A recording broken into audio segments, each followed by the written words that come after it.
pondered life's questions and wondered, can an iPhone flash burn you? Well, today we're going to find out. So continue our popular series, Vid Busting. Today we're going to be testing out 3 different videos I found online, all to do with iPhones. So as I mentioned at the start, our first video will see whether an iPhone flash has enough energy to actually burn you.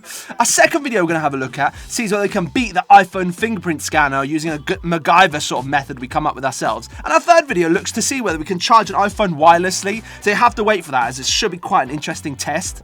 Okay, let's have a look at the first video. Okay, so using the iPhone flash on a dark mark on the skin potentially should burn you, it seems to everyone's saying. Okay. So we can see that essentially is explaining quite a simple concept in science, in that a dark object absorbs more light energy, which is then converted into heat energy than a light object does. So with that being said, the real test today is to see whether Sharpie on skin can absorb enough light energy from an iPhone flash to actually burn you, and that I'm not so sure about. So let's put it to the test. So for our first test, we'll keep things really simple before we actually try anything on our arm and potentially burn ourselves. What I've got here is a thermometer thermocouple set up underneath some tape. You can see it's very light coloured tape, almost white here, it's a cream colour. And we've got a thermometer set up over here on a multimeter. So we can see we're reading room temperature now, which is about 30 degrees. And we've got a phone here. So let's do this first on the light coloured tape, and then we'll draw Sharpie over it and then do it on the dark coloured tape, and we'll see if there's a difference in temperature when we set the flash off. So let's do this now, so you can see, just to show that the phone will flash. So there's our flash. So let's set that up exactly on our little thermocouple there. So in 3, 2, 1. Do it again, I don't know if that went off. Yeah, so it definitely went off that time. So I'm genuinely surprised by the results in that. We saw it went up 1 or 2 degrees just with our light coloured tape here. So without it being dark at all, it had some effect from the flash. That genuinely surprised me. So with that being said, this actually might have enough energy to burn you, depending on how this result goes. So we're going to cover our little thermocouple there now with some Sharpie and do the same test. Obviously just on a dark area now. So you can see we've got a black square there now. So we're reading 29 at the minute on our thermometer. So we'll try and set this up exactly the same. Okay, so in 3, 2, 1. Okay, that went off. Let's see what we got.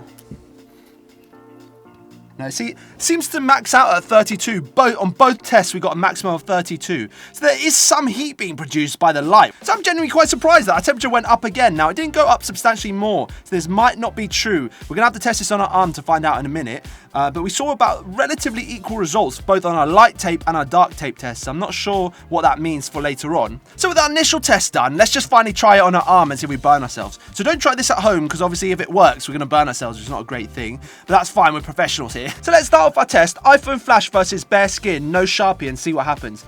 In 3, 2, 1. Okay, now I felt nothing. Nothing whatsoever. Maybe the phone feels slightly warm. That might be what heated up our thermocouple before. I definitely didn't feel any heat from the flash. Let's draw the little square and see if that changes anything. Okay, there's a little square of Sharpie. Hopefully I don't burn myself, but we're going to find out now. So let's line that up as best we can. On the little square of Sharpie, I've got the LED flashlight on the Sharpie there. So in 3, 2, 1. Oh, I did actually feel something. Felt like a very, very slight pinprick, but very, very small. I can tell you honestly that genuinely felt like a pinprick. It wasn't as bad as people were making it out to be, but it genuinely felt like a small pinprick, not too bad. So we can see the science back this up. It does actually work. Dark objects absorb more light energy, therefore transferred into heat energy than light objects do. It's a proven science. So the video is true. Very cool. Let's check out our next video here. Okay, so there's a fingerprint lock to try and keep their parents out of their phone. Okay. So after seeing that video, that got me thinking, is there a way we can beat the iPhone fingerprint scanner from stuff we find around the house? Let's test that now. So naturally our first job is we've got to set up our fingerprint scanner. So let's just do the old scanning thing that you do for the iPhones. So even though this seems to work now, I find that these can be notoriously unreliable, and obviously they got rid of the fingerprint scanner on the iPhone. I can't remember, was it iPhone X after that? They got rid of it, it's now Face ID. So now we need to come up with a method how we can copy my thumbprint and then create our own cast out of that to actually beat the scanner. And I have a few ideas. Let's see if we can figure out something. So So obviously in order to open the phone with my thumbprint, we're going to need a copy of my thumbprint somehow. That's where this will come in to start with. What we've got is silicone sealant, usually used for kitchens and bathrooms. This stops water getting into the little cracks on the edge and it's good for finishing. Now what you'll notice as soon as you open this is it smells very, very strong like vinegar, and that is because it contains acetic acid, which is white vinegar, and I think that's one of the curing agents in this, or one of the things that stop it curing very quickly. So it smells very strong, so I'd do it outside if I was you. So let's get it into the cork gun here. And what we need to do is squeeze it into a little thing of soapy water. This will neutralize our acetic acid there and should firm it up much quicker. So let's get that in. So we'll get as much as we need.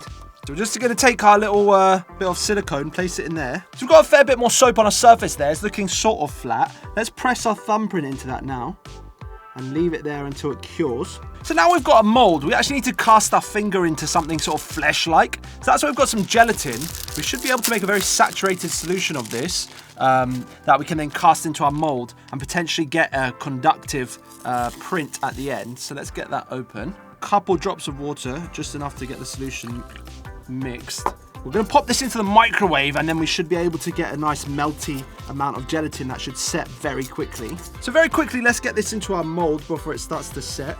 So it's very, very sticky. So, okay, we're going to pop this into the fridge and we'll let it set. So we've got our fingerprint in there. Let's pop it out and see what we can do with that. So there's a little thumbprint and you can see it's got a really good texture to it, and it's also quite hard. The gelatin like this works quite well, so that was quite a good little method there. So we've just let our thumbprint air dry for a while so it's not too sticky on the outside, and I can just show you, obviously we're going to try and open the phone with a glove on and it doesn't work, so it doesn't register anything pretty much. Right, let's see if we can unlock our phone with our Thumbprint Cast here.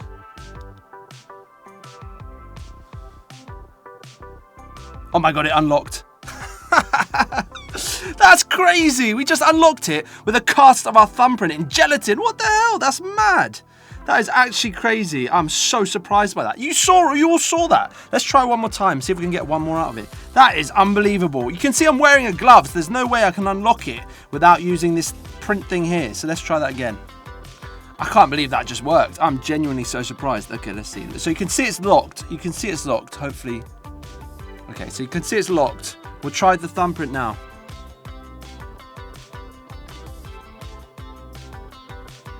Oh my god, did that just work? It just worked again! Oh my god.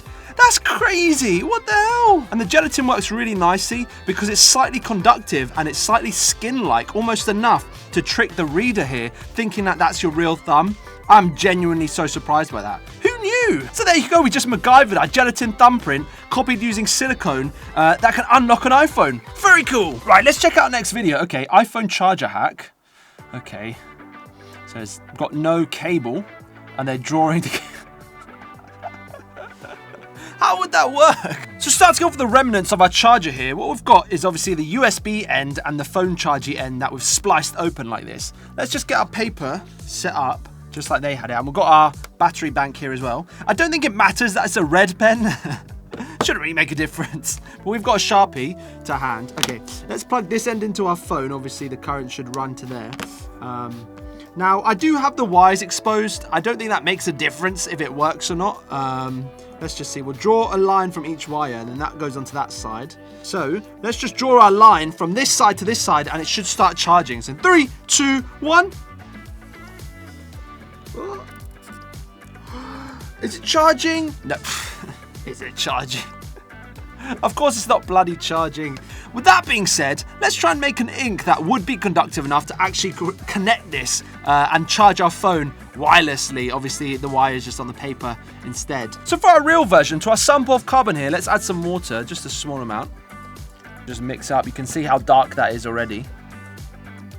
Okay, let's see if that works. I have no idea if this is going to work. I was only guessing, so let's see. In 3, 2, 1. Nah, nothing. So let's just do a little test to see if we can light up our LED with a battery and our conductive ink, just to prove that it does work. And I don't know if you can see that, but we are lighting up the LED a very tiny amount. Like very, very tiny amount. Can you see that? Just about.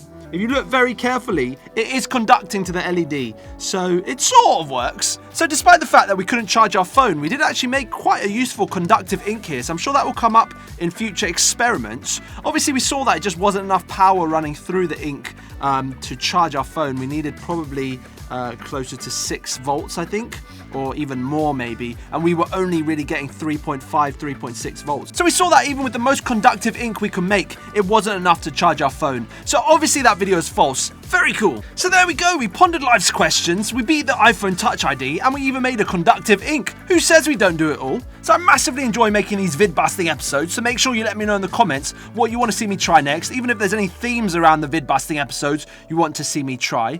Obviously I love reading all your comments anyway, so make sure you leave those and subscribe if you want to see these videos and the episodes. We do these every Monday, Wednesday, Friday. I know this one's going to be a bit late, we're actually on Saturday now, but I try and commit to the Friday one.